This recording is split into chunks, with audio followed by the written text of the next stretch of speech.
Well, the great thing about my life is that I've had a, a bumpy road to where I am now. And if folks who grew up with me find out what I'm doing for a living, they all shake their head and say, there's no way.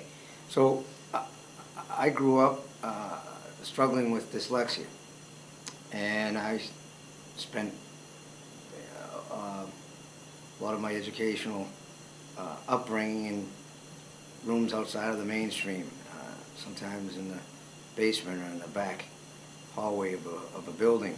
And I know what it feels like to be a young student when they say, okay, everyone, we're going to pull out our reading books. Matt, you can go with Miss, and I'd have to leave.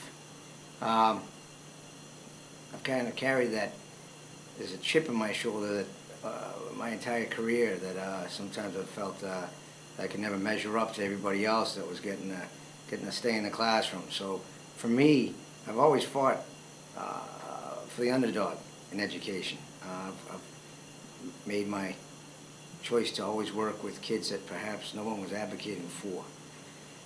I graduated from a vocational program at Newton North High School.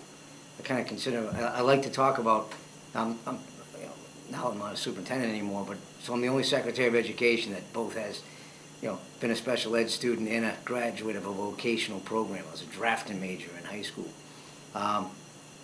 And I think that those kinds of experiences, I wasn't supposed to go to college, so I got tracked out, whether I made that choice on my own or it was made for me, that was the choice that was made.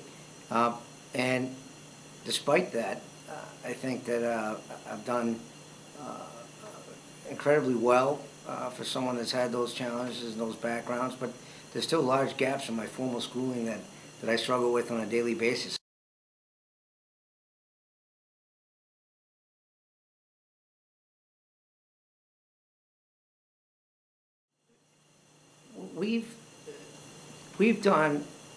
No state has moved as fast as Massachusetts in the last 5 years. I mean, we have, and we've gone from here to here. And it's been a lot of work at once, but it's been good work that's paid off. But I get how people feel, and I think I described it as drinking water through a fire hose. It's always coming at you, and how do you... But I gotta say that I kind of like the Big Bang Theory, we do it all at once and we move forward. But I'm also cognizant of folks really wanting to focus what's on the plate right now. And we know what's on the plate right now. Ed Eval, retail, Common Core, those are the park assessment. We got to get those things right. I don't want to see us add more things to the plate. Let's get the plate right now.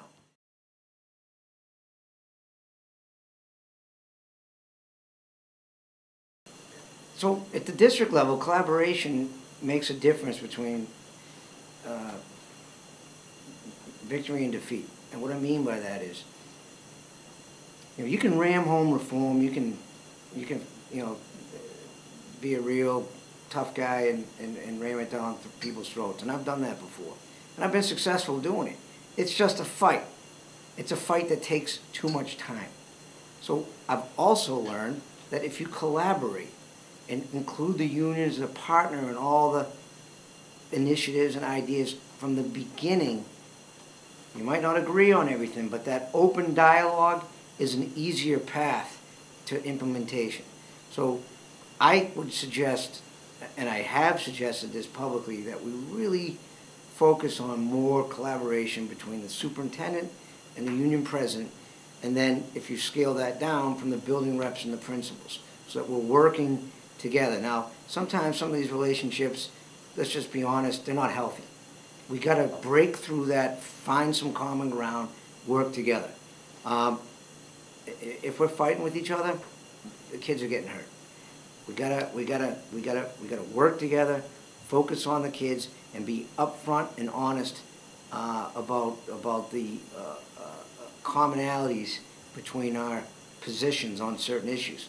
At the state level, I think there's some great collaboration already. I mean, the MTA leadership and I speak all the time, a couple times a week.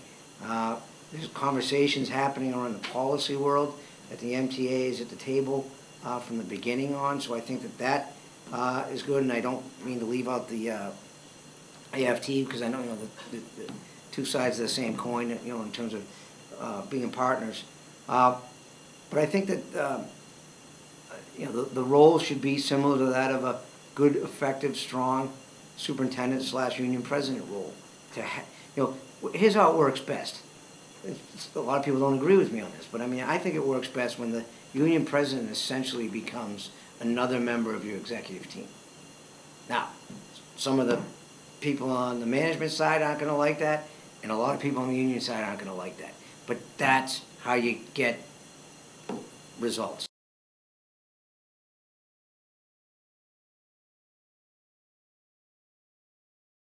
Well, so I think that the new evaluation system is a good one. So we've changed it for everybody, so even superintendents. So I participated in the superintendent component of it this year. I like the fact that we're establishing goals that are going to be measurable, and then we use those goals as the agreed upon standards for how someone's going to be held accountable. It can't just be one thing. So everyone says, oh, my kids didn't do well on the MCAS, I'm not going to get evaluated well. At the end of the day, I tell people, let's just go through the process and be human about it.